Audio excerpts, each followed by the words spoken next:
নম্বর শ্লোক পাঠ করব। 19 নম্বর শ্লোকে আমরা পর্যালোচনা করব। অব্যক্তাদ ব্যক্তায় সর্ব প্রভাবন্ত হরগমে রাত্র গমে প্রলয়ন্তে তত্রৈ ব্যক্তস্য সংগতি। অনুবাদ: ব্রহ্মার দিনের সমাগমে, সকলে বলুন, ব্রহ্মার দিনের সমাগমে সমস্ত জীব অব্যক্ত থেকে অভিব্যক্ত হয় এবং ব্রহ্মার রাত্রির আগমে তা পুনরায় অব্যক্তে লয় প্রাপ্ত হয়।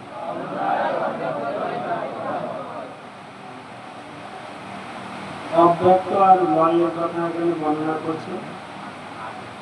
অব্যক্ত মানে অব্যক্ত থাকে, আর লয় মানে সব বিনাশ হয়। তা ব্রহ্মার দিনে কি হবে? সমস্ত জীব অব্যক্ত, অব্যক্ত মানে প্রকাশ হবে। আর যখন ব্রহ্মার রাত্র হবে আবার সব লয় হবে। তো সেই কথা এখানে বলছেন, ভূত গ্রাম এবয়ং ভূতা ভূতা প্রলয়তে রাত্র গমেন অবশ্য পার্থ প্রভবত্ত হরৈ গমে ভূত গ্রাম এবয়ং ভূতা ভূতা প্রলয়তে রাত্র গমে অবশ্য পার্থ প্রভবত্ত হরৈ গমে ভূত গ্রাম এবয়ং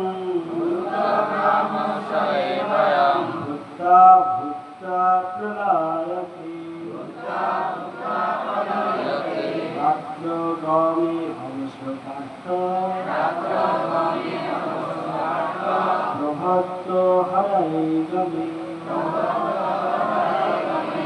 তোমরা কেউ বলুন একটা।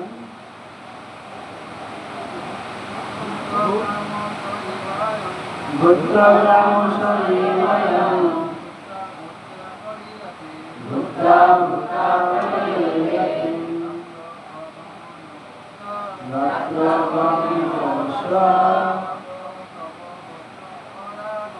পার্থ প্রভবত্ত হরৈ গমে। ভূত গ্রাম এবয়ং ভূতা ভূতা প্রলয়তে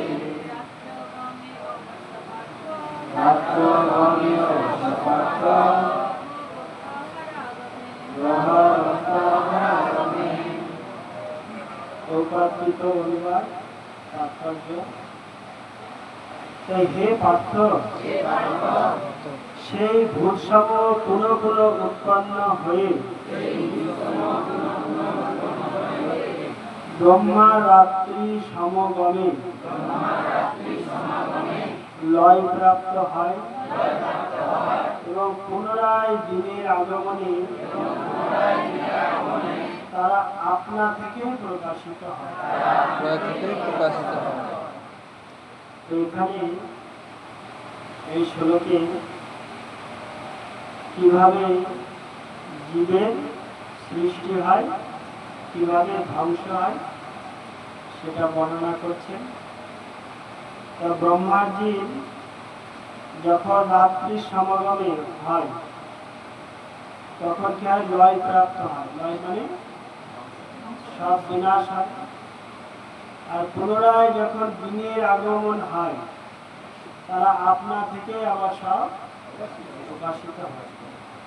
এই দিন আর রাত, ওই ব্রহ্মার দিন কত বড় আর রাত কত বড়, বিশাল দিন আর রাতের কথা বর্ণনা করা হয়েছে। তো তাৎপর্য বহুপাত বলছেন, অল্প বুদ্ধি সম্পন্ন জীব যারা এই জড়জগতে থাকবার চেষ্টা করে, যারা অল্প বুদ্ধি সম্পন্ন, তারা কি চায়? ভাগবত গীতায় বলছে যে তার লয় হবে, যে দিন আর রাত, ব্রহ্মার দিন আর রাতের মাধ্যমে আমাদের কি হচ্ছে, লয় প্রাপ্ত হবে, আবার পুনরায় প্রকাশ। তো ব্রহ্মার দিন আর রাতের কথা এখানে বলা হয়েছে। আমাদেরও আমাদের কি হচ্ছে, আমাদেরও লয় প্রাপ্ত হচ্ছে। কিসের মাধ্যমে? এই দিন আর রাত, দিন চলে গেল, রাত চলে গেল, একদিন আমরা লয় প্রাপ্ত। লয় মানে একদিন আমাদের মারা গেল। এরকম করতে করতে করতে করতে আমাদের একদিন হঠাৎ করে চলে যেতে হবে। আমরা কেউ সেই দিনটা জানি না। কারণ আমাদের আচার্যরা বলছেন, আমরা তো দেহের মালিক নয়, এই দেহের মালিক আমরা নয়। কিন্তু আমি জোর করে বলছি, আমি মালিক, কিন্তু আমি তো দেহের মালিক। যদি আপনি মালিক হতেন তাহলে তো আপনি কখন মরবেন বলতে পারতেন না।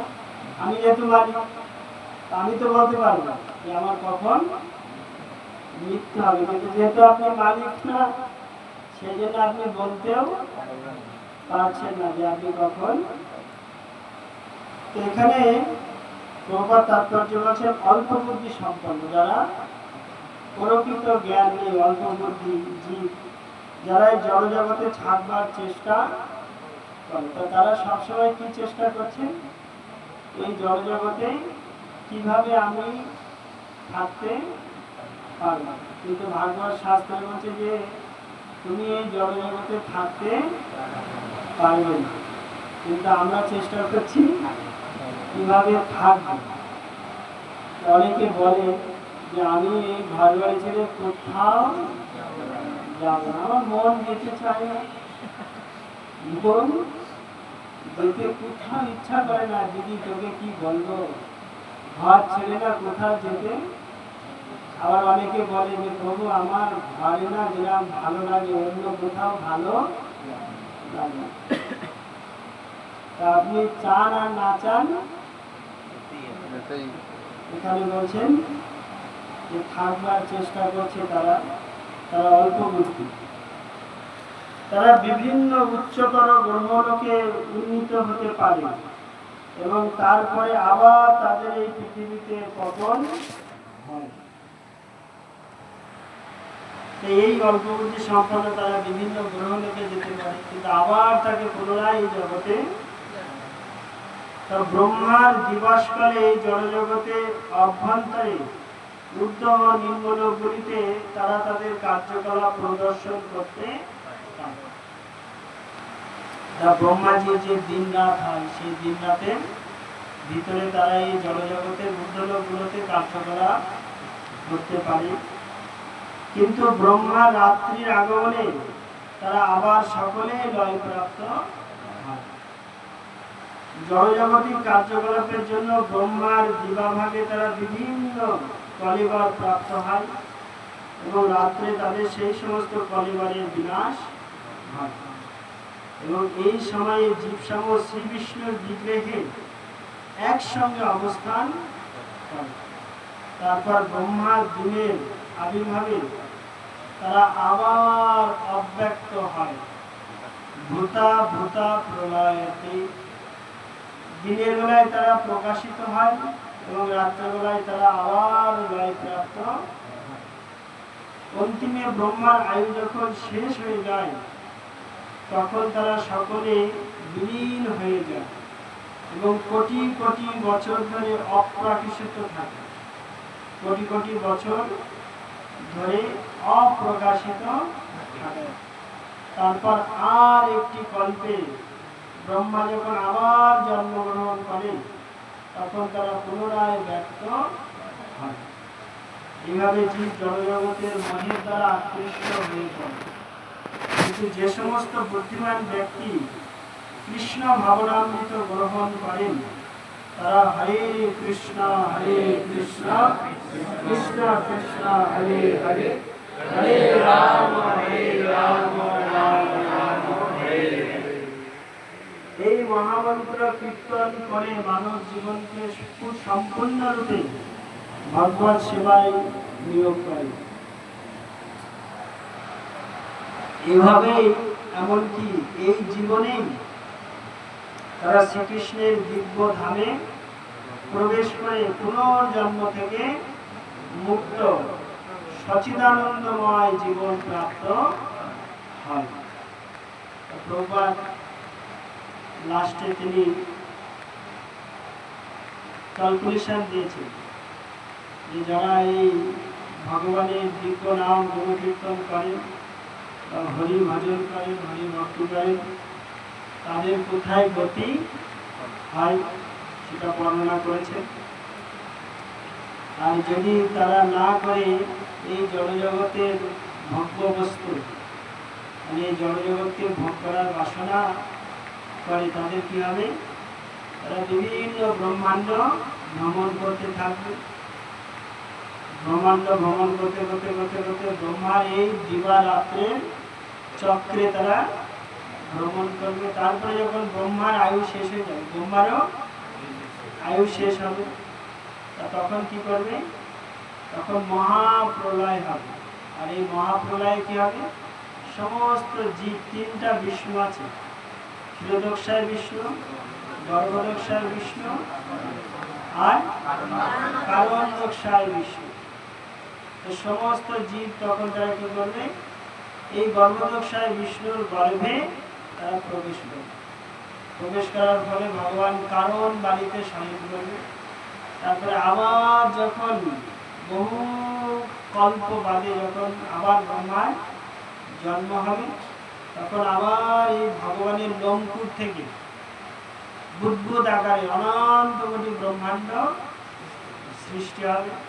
আর তখন সেই সমস্ত ব্রহ্মাণ্ডের জীব আবার জন্ম নেবে, বিভিন্ন জায়গায় জন্ম নিয়ে তারা আবার কি করবে?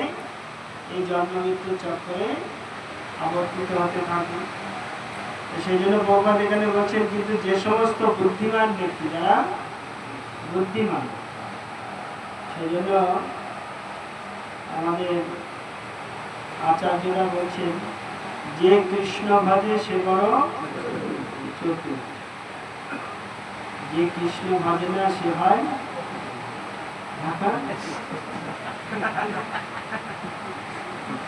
যে কৃষ্ণ ভজে সে খুব। সেজন্য প্রভুপাদ এখানে বলছেন, কিন্তু যে সমস্ত বুদ্ধিমান ব্যক্তি কৃষ্ণ ভাবনামৃত গ্রহণ করেছেন, যারা ভগবানের পাদপদ্মকে আশ্রয় করেছেন, যাদের আশ্রয় ভগবানের পাদপদ্ম, তারা কি করবে? ভগবানের দিব্য নাম গুণকীর্তন করবে। এই কলিযুগ পাবন কলি ভয় নাশন, এই কলিযুগকে পাবন, এই কলিযুগের জীবদের উদ্ধার করার জন্য কে এসেছেন? গোরা গুণ গাওর গৌরাঙ্গ মহাপ্রভু এই কলিজীবদেরকে উদ্ধার করার জন্য তিনি এসেছেন। আর গোরা গুণ, গৌরাঙ্গ মহাপ্রভু যে নাম নিয়েছেন, গুণ মানে গান, তিনি প্রতিটা ভারত ভূমি পদকলসিয়া পুত্র করিল ধরি, তাই অবিরাম গাই হরি নাম। চৈতন্য মহাপ্রভু কি করেছেন? এই ভারতবর্ষের বিভিন্ন গ্রাম নগর আদিতে তিনি ভ্রমণ করেছেন। আর অবিরাম, অবিরাম মানে সদা সর্বদা সব সময় তিনি কি করেছেন? গাই হরিনাম। তিনি কি করছেন? তিনি হরিনাম কীর্তন করছেন, আর অন্য কোনো কিছু মহাপ্রভু করেননি। এরকম আপনারা মহাপ্রভু বলা হচ্ছে গৌর মণ্ডল ভূমি, গৌরাঙ্গ মহাপ্রভু যে ভ্রমণ করেছে বিভিন্ন জায়গায়, মহাপ্রভু যে সমস্ত পার্শ্বদেরা, সেই গৌরাঙ্গ মহাপ্রভু এই কলিযুগের জন্য তিনি বলছেন, মিশ্র কলিযুগে নাহি তপযোগ্য। এই কলিযুগে কি নেই? তপযোগ্য। 16 মিশ্র কলিযুগে নাহি তপযোগ্য, যেই জন কৃষ্ণ ভজে তার মহা ভাগ্য। এই কলিযুগে যে কৃষ্ণের ভজনা করবে, কৃষ্ণ নাম করবে, কৃষ্ণকে আশ্রয় করবে, তার মতো ভাগ্য আর কারোর নেই। সেজন্য বলছে যেই জন কৃষ্ণ ভাবে তার মহা ভাগ্য। অতএব গৃহে তুমি খুঁটিনাটি, অতএব গৃহে তুমি একান্ত হইয়া। গৃহে কি করো? এই হরিনাম করার জন্য তোমার বিভিন্ন জায়গায় যেতে হবে। তুমি কি করো? অতএব গৃহে তুমি একান্ত হইয়া, গৃহে তুমি একা একা তোমার মনকে শান্ত করো। খুঁটিনাটি পরিহার। খুঁটিনাটি মানে গৃহে থাকলে একটু ঠোঁটাঠুটি হবে, এ ওর দই দেখে, ওর নিন্দা করে, ওর তুমি না একটু জপের সময় তুমি আমাকে জপ করতে দাও না, আর সে বলে তুমি আমাকে জপ করতে দাও না। এই গৃহে বিভিন্ন খুঁটিনাটি। এ বললো যা তুমি আজকে মঙ্গল আরতি করো, সে বললো তুমি করো। এরকম খুঁটিনাটি অনেক থাকে। একজন হয়তো বসে আছে, বলে সন্ধ্যা হয়ে গেল একটু আরতি করতে পারছো না, আর সে বলে তুমি তো ঘরে আছো, তুমি দেখতে পাচ্ছ না। এরকম খুঁটিনাটি হবে। সেদিন চৈতন্য মহাপ্রভু বলছেন এই খুঁটিনাটি পরিহারি। এই সমস্ত খুঁটিনাটি অনেক থাকবে। খুঁটিনাটি পরিহারি একান্ত হয়ে। একান্ত মানে তোমার মনকে ভগবানের চরণে আশ্রয় করে তুমি কি করো? এই অতএব কলিযুগে নাম যজ্ঞ সার, অন্য কোন ধর্ম করলে নাই হয়।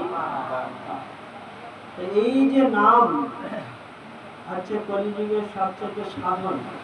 কলিযুগের সাধনা, জীবের সাধনা হচ্ছে কলিযুগে এই ভগবানের পবিত্র নাম গুণকীর্তন করা। সেই জন্য আমাদের এই নামকে কি করতে হবে? খুব আদরের সঙ্গে যত্ন সহকারে আমরা যদি নাম করি। তা প্রভুপাদ বলছেন যে সমস্ত বুদ্ধিমান ব্যক্তি কৃষ্ণ ভাবনামৃত গ্রহণ করেন, তারা এই হরে কৃষ্ণ মহামন্ত্রের দ্বারা এই মহামন্ত্র কীর্তন করে মানব জীবনকে সম্পূর্ণরূপে ভগবত সেবায় নিয়োগ করে। কেউ যদি ভগবানের এই দিব্য পবিত্র নাম গুণকীর্তন করে, তাহলে সে পূর্ণরূপে কি করবে? ভগবানের সেবায়। এভাবে এমনকি জীবনে তারা শ্রীকৃষ্ণের দিব্য ধামে প্রবেশ করে পুনর্জন্ম থেকে। আর যদি তারা এই নামকে আশ্রয় করে, তাহলে তারা কি করবে? জীবনের পুনর্জন্ম থেকে তারা পূর্ণরূপে মুক্ত হবে আর সচিদানন্দময় জীবন প্রাপ্ত হবে। তারা কি জীবন পাবে? সচ্চিদ আনন্দময়। এরা এখন আমাদের জীবন সচিদানন্দময় না সচিদানন্দময় নয়, কোনটা? আমাদের আমরা হচ্ছে সচিদানন্দময়ের অংশ। ভগবান হচ্ছে মাময় বংশ, জীবলোকের জীব সকল হচ্ছে আমার অংশ। কিন্তু এই জড়জগতে অনেক দিন থাকার ফলে সে ধীরে ধীরে ধীরে ধীরে জড়জগতের প্রতি আসক্ত হয়ে পড়ছে। অনেকদিন থাকতে থাকতে থাকতে থাকতে সে আসক্তি ছাড়তে পারছে না। সে ভাবছে এই সব কিছুই আমার, আর আমি এখান থেকে যাব না। তা ভগবান, কেউ যদি ভগবানের দিব্য নাম গুণকীর্তন করে, তখন সে ধীরে ধীরে ধীরে ধীরে উপলব্ধি করতে পারবে, তার স্বরূপকে সে জানতে পারবে। যে জীবের স্বরূপ কি? জীবের স্বরূপ হয় কৃষ্ণ নিত্যদাস। আমাদের স্বরূপই হচ্ছে ভগবানের দাসত্ব করা, ভগবানের সেবা করা, ভগবানের সঙ্গে আমাদের পুনর যে সম্পর্ক, সেই সম্পর্ক রক্ষা। এই সম্পর্ক আমরা কিসের মাধ্যমে করতে পারবো? এই ভগবানের পবিত্র নামের দ্বারা। আর কোনো অন্য রাস্তা নেই। আমাদের আচার্যরা বলছেন নববিধা ভক্তি। এই নববিধা ভক্তির যে কোনো একটা অঙ্গ যদি খুব নিষ্ঠা সহকারে কেউ তার জীবনে গ্রহণ করে, তাহলে সে ভগবানকে প্রাপ্ত হবে। নববিধা ভক্তি কি কি? শ্রবণ, কেউ যদি শোনার প্রতি খুব আসক্ত হয়, শ্রবণ শ্রবণ কে করেছিলেন? পরীক্ষিত মহারাজ শুধু শ্রবণের দ্বারা ভগবানকে লাভ করেছেন, ভগবত ধামে গিয়েছেন। একটা অঙ্গ করেছিলেন শ্রবণ। কীর্তন, কীর্তন কে করেছিলেন? সুখদেব গোস্বামী। তিনি ভগবানের কথা কীর্তন করেছিলেন। সব সময় তিনি কি করতেন? ভগবানের কথা কীর্তন করতেন। এরকম মহাপ্রভু লীলাতে হরিদাস ঠাকুর সবসময় কীর্তন করতেন, ভগবানের নাম কীর্তন করতেন। তার জীবনের সংকল্প ছিল যে প্রতিদিন আমি 3 লক্ষ করে হরিনাম করব। 3 লাখ। 3 লাখ করতে হলে আর কখন সময় পাবে? আর সময়, প্রতিদিনই তিনি 3 লাখ করে নাম করতেন। নাম করেই তার দিন রাত কেটে, শুধু নাম, আর কোনো কিছু। শ্রবণম কীর্তনম, তারপরে হচ্ছে স্মরণম। স্মরণ কে করেছিলেন? প্রহ্লাদ মহারাজ সব সময় ভগবানকে স্মরণ করতেন। প্রহ্লাদ মহারাজ যেহেতু সত্য যুগে আবির্ভূত হয়েছিল, তিনি ভগবানের অষ্টদশ অক্ষর নাম তিনি কি করতেন? স্মরণ করতেন সবসময়। ওম নমো ভাগবতে বাসুদেবায়। এইটা হচ্ছে অষ্ট অক্ষর বীজ মন্ত্র, খুব শক্তিশালী আছে মন্ত্র। কিন্তু এই মন্ত্রের চাইতে বলছে মহামন্ত্র। সমস্ত মন্ত্রের সার এই কলিযুগে ভগবান দিয়েছে। মহামন্ত্র আমাদেরকে কি দিয়েছে? সমস্ত মন্ত্রের সার, মহামন্ত্র। এরপরে আর কোনো মন্ত্র নেই।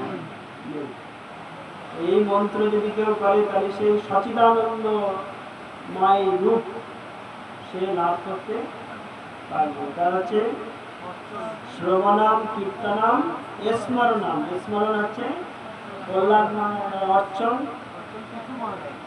হ্যাঁ, অর্চন কে করেছিলেন? পৃথু মহারাজ না অম্বরীশ মহারাজ? হ্যাঁ,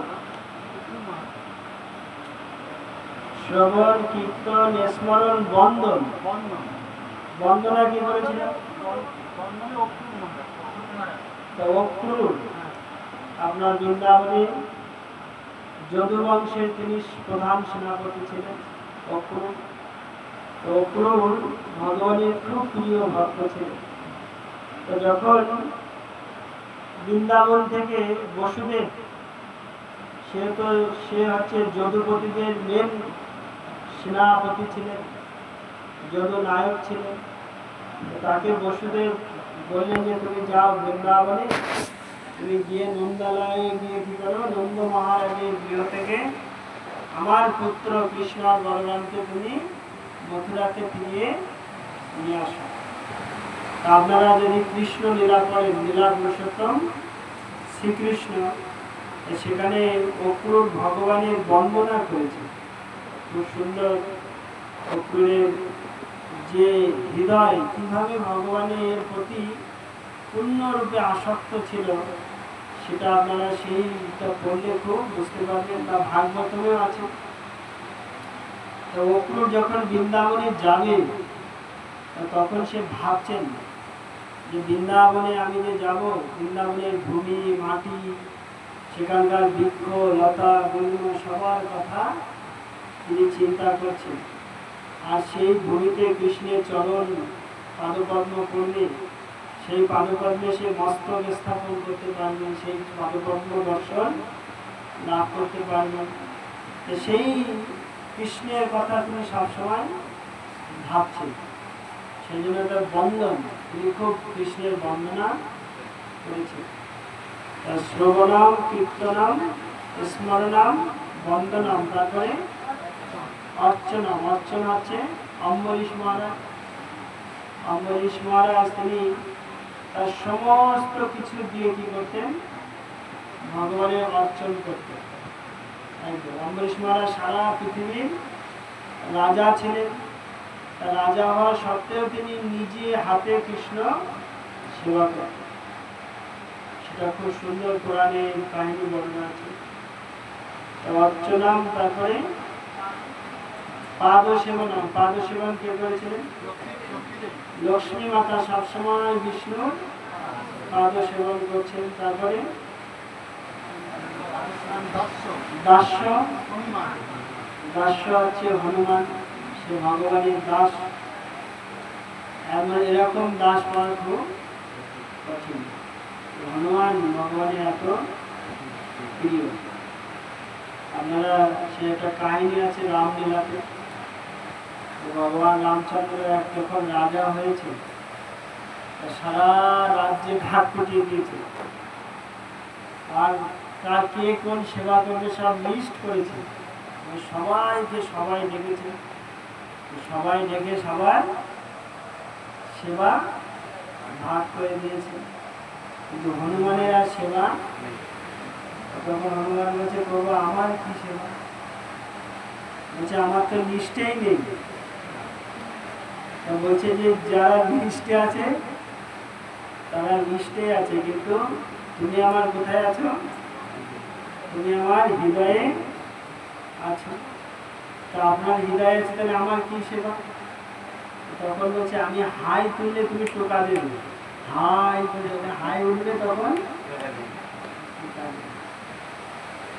তখন হনুমান চিন্তা করেন, যা আমার প্রভু আমাকে খুব ভালোই সেবা দিয়েছে, সবাইকে তো লিস্টে দিয়ে দিয়েছে, লিস্ট দিয়ে দিয়েছে সবার। আর হনুমানকে প্রভু এত ভালোবাসতে তার নিজের কাছে রেখেছে। হাই কখন উঠবে, কখন উঠবে তার প্রাণ। আর সবসময় তিনি হনুমান কোথায় থাকবে? প্রভুর কাছেই। হাই উঠলেই টোকা দেবে। কিরকম প্রভু তার ভক্তকে ভালোবাসেন, যে খেতে শুতে উঠতে বসতে সবসময় হনুমান প্রভুর কাছে থাকবে। শোয়ার সময়ও যদি হাই তোলে তখন টোকা দেবে। তো সেই হচ্ছে দাস্য, তিনি একদম সবসময় কিভাবে প্রভুর সেবা করেন। এই হনুমানের বহু কাহিনী আছে রামায়ণে এবং বিভিন্ন জায়গায়। তুলসীদাস, বিভিন্ন আচার্যরা এই হনুমানের দাস্য ভক্তিকে বর্ণনা করেছেন। আত্মনিবেদন, আত্মনিবেদন কি করেছেন? গণি মহারাজ হচ্ছে আত্মনিবেদন। মানস দেহ গেহ কিছু মন অর্পিত তোয়া পদে। আমরা যখন ভাগবতম পড়ি, এই ভাগবতমে গণি মহারাজের কাহিনী বর্ণনা। গণি মহারাজের মতো শ্রেষ্ঠ দাঁড়িয়ে এই জগতে কেউ নেই। গণি মহারাজের কথা বর্ণনা করা আছে। গণি মহারাজ হচ্ছে কার বংশে জন্মগ্রহণ করেছেন? প্রহ্লাদ মহারাজের বংশে তিনি জন্মগ্রহণ করেছেন।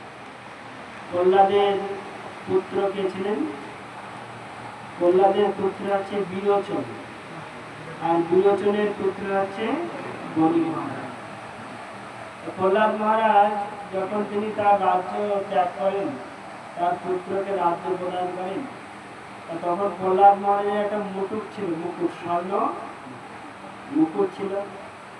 প্রহ্লাদ মহারাজ সেটা ভগবান থেকে প্রাপ্ত হয়েছিল। এই মুকুট যার মস্তকে থাকবে তাকে জগতে কেউ বধ করতে পারবে না, সে কোথাও পরাজিত হবে। তাকে কেউ বধ করতে পারবে না, আর তাকে কেউ পরাজিত করতে পারবে, যেখানে যাবে জয়ী হবে। এই বিরোচন সে যখন রাজা হলেন, যেহেতু তার পিতা প্রহ্লাদ ছিলেন বিষ্ণু ভক্ত, সেই জন্য সে যখন রাজা হলো, এই দেবতারা খুব ছল করে। দেবতারা কি করে? ছল করে খুব। সেই জন্য বিরোচন বললো, কোনো দেবতাদের পূজা হবে না আমার রাজ্যে, কোনো দেব দেবীর পূজা করা যাবে না, একমাত্র বিষ্ণুর পূজা হবে। তখন দেবতারা দেখলো, যদি আমাদের পূজা না হয় তাহলে আমরা না খেতে মরে যাব। দেবতাদের যদি যাগ যজ্ঞ যদি ঘি জব তিল না দেওয়া হয়, তো দেবতারা তো দুর্বল হয়ে পড়বে, খেতে পারবে না। দেবতাদের কখন খাবার হয়? যখন জীব আহুতি প্রদান করবে। তো তখন তারা চিন্তা করলো যদি এই বিলোচন আমাদের পূজা যদি বন্ধ করে দেয় তাহলে আমরা খুব দুর্বল হয়ে পড়ব। তখন এই বিলোচনকে বধ করার প্ল্যান করলেন দেবতা। তখন সূর্য, ইন্দ্র তারা প্ল্যান করলেন বরুণ কিভাবে বিলোচনকে বধ করা যায়। তখন বিলোচন একদিন রাজপ্রাসাদ থেকে বেরিয়েছেন শিকার করার জন্য। তিনি শিকার পেয়ে তিনি তার পিছনে পিছনে ছুটতে ছুটতে গভীর বনে প্রবেশ করেছেন। আর সূর্যদেব কেন্দ্র বলে দিয়েছে প্রখর তাপ দেবে, আর সে খুব তাপ দিয়েছেন। তাপ দিতে দিতে সে খুব তৃষ্ণার্ত আর ক্লান্ত হয়ে পড়েছে। তখন বনের ভিতরে দেখছে একটা সুন্দর পর্ণ কুঠির। ইন্দ্র কি করেছিলেন, তার মায়ার দ্বারা সেই কুঠির নির্মাণ করেছিলেন। তখন বিলোচন সেখানে অত্যন্ত ক্লান্ত শ্রান্ত হয়ে সেই কুঠিরে যখন গেছে, তখন জল পান করার জন্য ভিক্ষা চেয়েছে।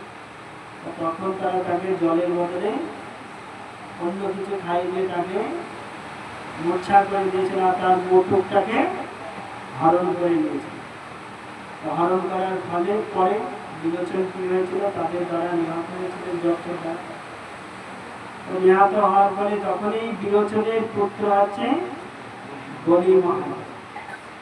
বলি যখন বড় হয়েছে, তার গুরু শুক্রাচার্য তাকে প্রতিদিন এই দেবতাদের কথা তাকে শোনাতে, কিভাবে দেবতা তোমার বাবার সঙ্গে ছল করেছে, তোমার বাবার বাবা তার বাবার সঙ্গে কিভাবে ছল করেছে, হিরণ্যকশিপু, হিরণ্যাক্ষ, তাদের ইতিহাস প্রতিদিন শুক্রাচার্য শোনাতেন।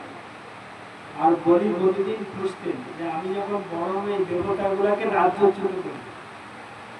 তারপরে বলি মহারাজ ঘোর তপস্যা করেছেন, আর তার বাবাকে যে এই দেবতারা ছল করে মেরেছিল, তখন তিনি কি করলেন, প্রতিশোধ নেওয়ার জন্য স্বর্গরাজ্য আক্রমণ করেছিলেন। তখন প্রথমবার তিনি যুদ্ধে পরাজিত হয়ে গেছিলেন। তারপরে শুক্রাচার্য তিনি শিবের তপস্যা করেছেন। শিবের তপস্যা করে শিবের কাছ থেকে মৃত্যুঞ্জয় মন্ত্র তিনি লাভ করেছিলেন। তখন সেই মৃত্যুঞ্জয় মন্ত্র দিয়ে বলিকে পুনরায় জীবিত করেছিলেন। জীবিত করার ফলে তারপরে তিনি এই বলি মহারাজকে নিয়ে একটা যজ্ঞ করেছিলেন, অজয় যজ্ঞ। যে এই যজ্ঞে দ্বারা কি হবে, সে সব জায়গায় জয়লাভ করবে। শুক্রাচার্য ঘোর তপস্যা করে বলি মহারাজকে দ্বারা যজ্ঞ করেছিলেন, আর সেই যজ্ঞ থেকে একটা স্বর্ণ রথ আবির্ভূত হয়েছে। আর এই রথে যে বসবে সে যেদিকেই যাবে সেদিক জয়লাভ। তখন বলি মহারাজ সেই দিব্য রথ নিয়ে সারা ব্রহ্মাণ্ড তিনি জয় করেছিলেন। আর দেবতাদের কি করেছিলেন, একদম রাজ্য থেকে বিতাড়িত করে দেবতারা তখন বিভিন্ন এই মর্তে বিভিন্ন জায়গায় তারা আশ্রয় নিয়ে লুকিয়েছিল। তখন দেবতাদের মাতা হচ্ছে এক হচ্ছে অসুর আর হচ্ছে সুর। দেবতাদের মাতাকে, হ্যাঁ, দেবতাদের মাতা হচ্ছে অদিতি, আর দৈত্যদের মাতা হচ্ছে দিতি। তারা কশ্যপ মুনির স্ত্রী ছিলেন, দিতি অদিতি। তখন এই দেবতাদের মাতা খুব কষ্ট পেয়েছিলেন। তখন তার যে পতি কর্দমণিকে বললেন, কশ্যপ মুনিকে বললেন যে আমার পুত্ররা আজকে রাজ্য ছাড়া, তাদের আর খাবার দাবার থাকার স্থান নেই, তুমি কি করো, একটু কৃপা করো। তখন কশ্যপ মুনি বললেন কি করো, তুমি তপস্যা করো, তুমি তপস্যা করে ভগবান বিষ্ণুকে প্রসন্ন করো, আর এই ভগবান বিষ্ণু একমাত্র তোমার পুত্রদের রাজ্য ফিরিয়ে দিতে পারে। তখন ঘোর তপস্যা করলেন, তপস্যা করে ভগবান খুব প্রসন্ন হয়েছে। প্রসন্ন হওয়ার পরে তখন এই মাতাকে আশীর্বাদ দিয়েছিলেন ভগবান যে আমি অচিরাতেই তোমার পুত্র রূপে জন্ম নেব, আর জন্ম নিয়ে তোমার পুত্রদের দুঃখ আমি দূরীভূত করি। তখন তুমি বামন দেব রূপে আবির্ভূত হয়েছিলেন। ছোট্ট বামন, বটু বামন, একদম ছোট্ট, একদম দিব্য জ্যোতির্ময় কান্তি নিয়ে তিনি আবির্ভূত হয়েছিলেন। তখন এক এক দেবতা তাকে এক এক বস্তু দান করেছিলেন। কেউ ছত্র দিয়েছিলেন, কেউ কুমণ্ডল দিয়েছিলেন। বিভিন্ন জন তাকে বিভিন্ন বস্তু দিয়ে সুন্দর করে সুসজ্জিত করেছিলেন। একদম বটু বামন, ছোট্ট শিশু, একদম ছোট্ট শিশু, আর অপূর্ব সুন্দর দেখতে। আর দিগঙ্গার বেশ, গায়ে কোনো বস্ত্র শাস্ত্র ছিল না। আর ব্রাহ্মণ পুত্র ছিল, একদম গায়ে উপনীত ছিল। ব্রহ্মা তাকে উপনীত দিয়েছিল, শিবজি তাকে ছত্র দিয়েছিলেন, এরা কুমণ্ডল দিয়েছিলেন ব্রহ্মাকে। এরা সবাই এক একটা বস্তু দিয়ে তাকে সাজিয়েছিল। তারপরে তিনি সেই সময় বলি মহারাজ একটা যজ্ঞ করছিলেন। তখন ভগবান বললেন যে আমি এখন কোথায় যাব? এই বলি মহারাজের যজ্ঞে। বলি মহারাজের নিয়ম ছিল প্রতিদিন যজ্ঞ করবে, যজ্ঞের পরে যে যা চাইবে একদম মন খুলে দান করবে। প্রতিদিন দান করতেন। এই ছোট্ট একদম বটু ব্রাহ্মণ, একদম বাচ্চা, একদম বালক, ছাতা ধরে, হাতে কুমণ্ডল, আর আদো আদো কথা, আর অপূর্ব সুন্দর রূপ নিয়ে তিনি ধীরে ধীরে ধীরে ধীরে হেঁটে হেঁটে সেই বলি মহারাজের যজ্ঞে গিয়ে উপস্থিত হয়েছে। আর তখন সেই যজ্ঞে সবাই সেই ব্রাহ্মণ পুত্রকে একদম হতচিতভাবে সবাই দর্শন করছে। এরকম পুত্রকে আমি কখনো দেখিনি। তখন তাকে দেখে সবাই একদম মোহিত। আর ভগবান তো ভুবন মহিনী। ভুবন মহিনী মানে সারা ভুবনকে তিনি কি করতে পারেন? মোহিত করতে পারেন।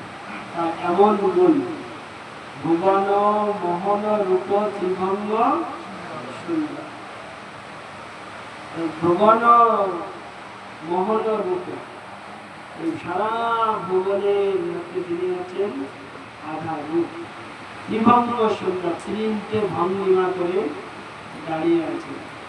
একদম মাজা আর মাথা আর পা তিন ভাবে বাঁকা, দেখছেন? তিন ভাবে বাঁকা, সোজা না, বাঁকা বেড়ানো। খুব বাঁকা ভাবে দাঁড়িয়ে আছে। তো সেই ভগবান তার রূপ নিয়ে এসে তখন সবাই দেখছে।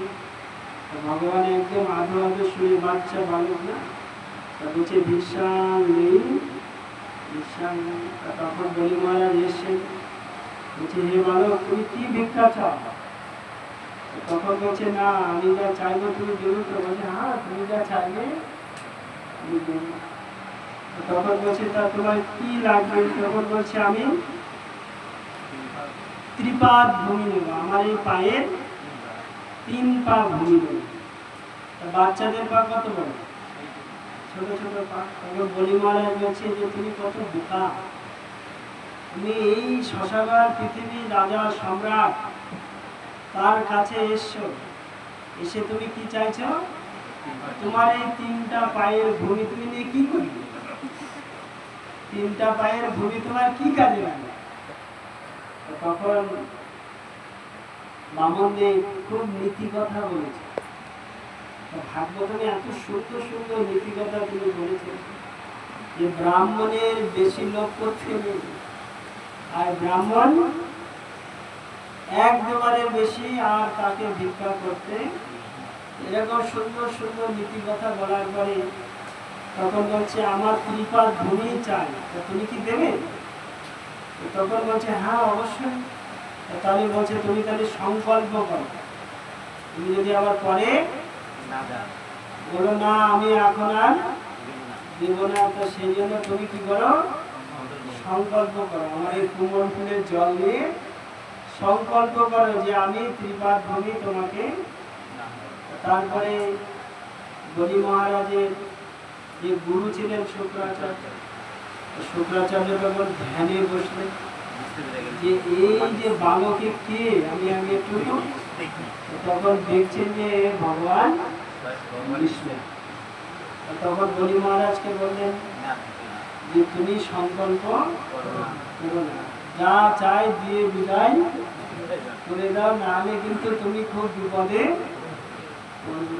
তখন বলি মহারাজ বলছেন না, আমার যে বংশের যারা যারা আছেন তারা মহান মহান দানী ছিলেন, আমি সে আমার বংশের কলঙ্ক হতে চাই না। বলি মহারাজ এত সুন্দর কথা বলেছেন যে আমি কত ভাগ্যবান, বা আমার কত ভাগ্য যে সারা ব্রহ্মাণ্ডের মালিক সে আমার কাছে ভিক্ষা করতে এসেছে।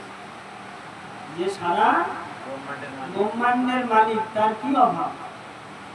সেই ব্রহ্মাণ্ডের মালিক এই বলির কাছে ভিক্ষা করতে এসেছে। ভিক্ষা দিয়ে সারা জগতের লোক কি করবে? আমার গুণকীর্তন করবে। যে আমি কিরকম, যে আমার কাছে সারা ত্রিভুবনের মালিক ভিক্ষা করতে এসেছে, আমি কিরকম ভাগ্যবান, কিরকম আমার ভাগ্য যে আমি ভগবানকে ভিক্ষা, এই যে আমার যে যশ, আমি এই যশ থেকে বঞ্চিত হতে চাই। আর যদি না দিই তাহলে কি হবে? আমার অপযশ। সারা ব্রহ্মাণ্ডের মালিক, তাকে আমি কি করতে পারিনি, তার মনের মতো আমি দান করতে, আমার অপযশ হবে, আমার বংশের নিন্দা হবে। তখন বলি মহারাজ কি করলেন? এই ত্রিপাদ দেওয়ার সংকল্প করলেন। তখন ভগবান যেই সংকল্প হয়ে গেছে, তখন ভগবান তার পা বাড়াতে শুরু করলেন। আমার পা দেখো কত বড়। তখন সে এক পা দিয়ে এই ভূমণ্ডলকে কি করেছেন? একদম পাতাল পর্যন্ত আচ্ছাদন করেছেন, আর কোথাও যাবে না। আর এক পা উপর দিকে তুলে দিয়ে, আর এক পা উপর দিকে একদম ব্রহ্মলোক পর্যন্ত ভেদ করে তিনি সমস্ত ব্রহ্মলোককে তিনি কি করেছেন? আবৃত করেছেন। পুরাণ আদিতে বর্ণনা করা আছে যে এই বামন দেবের পায়ের আঘাত লেগেছিল বিরজাতে, আর সেই বিরজা থেকে গঙ্গার জল এই জগতে প্রকাশিত হয়েছে। সেই জন্য বলে বিষ্ণু পাদ, গঙ্গাকে কি বলা হয়? বিষ্ণু পাদপদ্ম থেকে এই জল, সেই জন্য বলছে গঙ্গা অভিন্ন বিষ্ণু। সেটা হচ্ছে তরল বিষ্ণু, এটা হচ্ছে মূর্তিময় ভগবান, আর সেটা হচ্ছে তরলময়। গঙ্গায় অবগাহন করা, গঙ্গায় স্নান করা, গঙ্গায় পূজা করা মানে ভগবান বিষ্ণুর পূজা করা, অবগাহন। সেই জন্য অভিন্ন বিষ্ণু ভগবান। এইভাবে পুরা হচ্ছে পাতাল লোক পর্যন্ত আর ব্রহ্মলোক পর্যন্ত আর একটা পা রাখার। তখন বলিকে বললো যে আর একটা পাতা নিয়ে রাখবো কোথায়? তখন বলি মহারাজ বললেন আমার মস্তকে যে আর আমার কোনো কিছু আমার নেই, সব আপনার হয়ে গেছে, আর আমার বলতে শুধু আমার এই দেহটাই। তখন তিনি তার মস্তক কি করলেন? বামনদেবের চরণে সমর্পিত করলেন। তখন বামনদেব তার মস্তকে তার পা স্থাপন করলেন। আর ভগবান খুব এই বলির প্রতি প্রসন্ন হয়েছে। তখন বলির মহারাজের পায়ে দিয়ে তাকে কোথায় নিয়ে চলে গেলেন? পাতাল লোকে নিয়ে চলে গেলেন। তাকে বললেন আজ থেকে তুমি এই পাতাল লোকের, আর তোমার রাজ্যের দ্বারপাল হচ্ছে আমি, তোমাকে ছেড়ে আমি কখনো।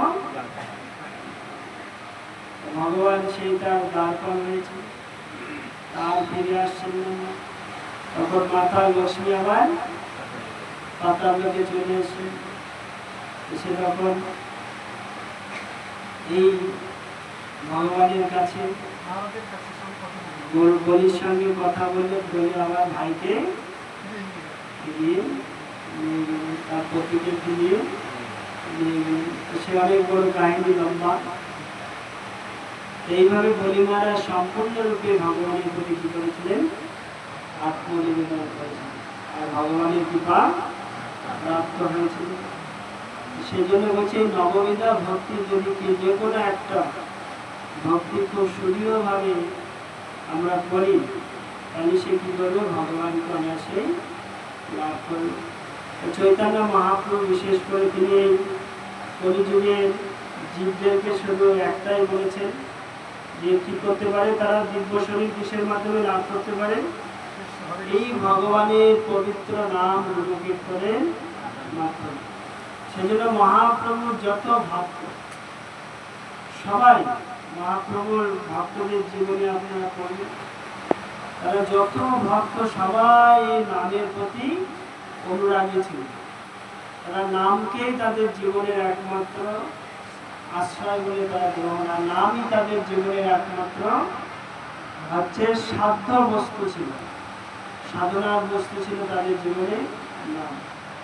সেজন্য মহাপ্রভু যে যে যে যে স্থানে গেছেন, লক্ষ লক্ষ মানুষকে নিয়ে তিনি কি করেছেন, এই দিবানিশি চৈতন্য মহাপ্রভু চৈতন্য চরিতামৃতে বর্ণনা করেছে, খাইতে শুইতে লভ কৃষ্ণ নাম, খেতে শুতে উঠতে বসে তুমি কি করো, কৃষ্ণ নাম করো।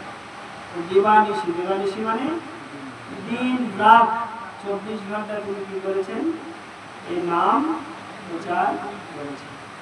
আর ভক্তি বিনোদ ঠাকুর আমাদের আচার্যরা বলেছেন যে এনেছি ঔষধি মায়া নাসিবারে নাই। এই কলির যে কি রোগ, ভবরোগ, এই রোগের যে মায়ারূপী রোগ, আমাদের কি রোগ, এনেছি ঔষধি মায়া। মায়া মানে এই জগতের প্রতি আমাদের যে আসক্ত, মায়া মানে যা নয়, যেটা নয়, যে এই জগৎটা আমার নয়, কিন্তু আমি জোর করে বলছি আমার, আমি বলছি এরপরে আমার যে আসবে সেও আমার বলে, কিন্তু কেউ এই জগতে, আমার বাবা ছিল যখন সেও বলেছে এটা, বাবা চলে গেছে, আমরা হয়েছে আমিও, আমার বলছে আমিও চলে যাব আমার পরে, সেইটা হচ্ছে মায়া। মায়া মানে এই জগৎটা আমাদের নয়, কিন্তু আমরা বলছি আমার। সেই জন্য ভক্তিবিনোদ ঠাকুর বলছে এই মায়া থেকে মুক্ত হওয়ার জন্য তোমাদের কাছে মেডিসিন দিয়েছি, ঔষধ। কি ঔষধ? হরি নাম মহামন্ত্র লও তুমি। এই ভগবানের যে পবিত্র দিব্য নাম তুমি কি করো, তুমি গ্রহণ করো, তাহলে তুমি কি হবে, এই মায়া থেকে মুক্ত হয়ে প্রভুপাদ বলছেন সচিদানন্দময় জীবন প্রাপ্ত হবে। সচিদানন্দ মানে যেটা নিত্য শরীর আপনি লাভ করবেন। সেই জন্য আমাদের কি করা উচিত, অর্থাৎ বুদ্ধিমান ব্যক্তি, এখানে প্রভুপাদ বলছেন কিন্তু যে সমস্ত বুদ্ধিমান ব্যক্তি কৃষ্ণ ভাবনামৃত গ্রহণ করেছে, সেই জন্য যারা অত্যন্ত বুদ্ধিমান ব্যক্তি তাদের কি করা উচিত, এই ভগবানের পবিত্র নাম খুব দৃঢ়তার সঙ্গে, যত্নের সঙ্গে কি করা উচিত, নিষ্ঠা সহকারে আমাদের এই নাম গুণকীর্তন করা উচিত, জপ করা উচিত, এবং নামের প্রতি আমাদের আসক্ত হওয়া উচিত। আর আমাদের আচার্যরা যে সমস্ত পন্থা বলেছেন যে নাম করতে গেলে কি করতে হবে, আমাদের অপরাধ ছাড়ি কৃষ্ণ নাম নয়। আমাদের অপরাধ, যে নাম অপরাধ আছে, দশবিধা নাম অপরাধ, ধাম অপরাধ, সেবা অপরাধ, বৈষ্ণব অপরাধ, এরকম অনেক অপরাধ। আমাদের সেই অপরাধগুলো কি করতে হবে, খুব যত্ন সহকারে অপরাধ যাতে না হয় আমাদের কি করতে হবে, সচেতন থাকতে হবে, এবং সবসময় আমাদের সচেষ্ট থাকতে হবে যাতে আমরা অপরাধ না করি। অপরাধ শূন্য হয়ে রহ কৃষ্ণ নাম, কৃষ্ণ মাতা কৃষ্ণ পিতা কৃষ্ণ ধন। সেই অপরাধ শূন্য হয়ে যখন আমি নাম করব, তখন কৃষ্ণ আমার কাছে কি হবে, আমার মাতা পিতা বন্ধু সমস্ত কিছু যখন আমি কৃষ্ণকে লাভ করতে পারবো, কৃষ্ণের সাথে আমার অন্যান্য, তখন আমি দিব্য আনন্দ প্রাপ্ত হব। হরে কৃষ্ণ হরে কৃষ্ণ।